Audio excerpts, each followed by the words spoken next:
గోపి కిందటి సాయంకాలం నుండి రూముకి రాలేదని శర్మ వల్ల తెలుసుకుని రామన్నను తీసుకుని ద్రాక్షతోట దగ్గరికెళ్ళాడు. శంకరం ద్రాక్షతోట చూడటం అదే మొదలు. 25 ఎకరాల తోట చుట్టూ కాంపౌండ్ వాల్ ఉన్నది. తోట నిండా ద్రాక్ష పందిళ్లు ఉన్నాయి. గుత్తులు గుత్తులుగా ద్రాక్ష పళ్ళు వేలాడుతున్నవి. తోటకు ఒకవైపుగా చిన్న డాబా ఉంది. దాని చుట్టూ రకరకాల పూల మొక్కలు పూలతో అందంగా ఉన్నాయి.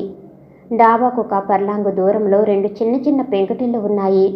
అవి తోటను కాపలా కాచేవారికని అర్థమవుతున్నది. శంకరం రామన్న డాబాలోకి ప్రవేశించారు. అప్పుడే గోపి వనజ డ్రెస్ అయ్యి వాకిట్లో ఉన్న కారులో బయలుదేరబోతున్నారు. శంకరాన్ని చూచి గోపి ఎగతాళితో కూడిన గౌరవాన్ని ప్రదర్శించాడు.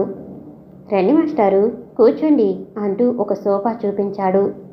శంకరం సోఫాలో కూర్చుని ఉంటే వనజ, గోపి అలా తోటలో తిరిగొస్తాను, 10 నిమిషాల్లో తయారుగా ఉండు, వెడదాం అంటూ హ్యాండ్ బ్యాగ్ ఊపుకుంటూ వెళ్ళిపోయింది.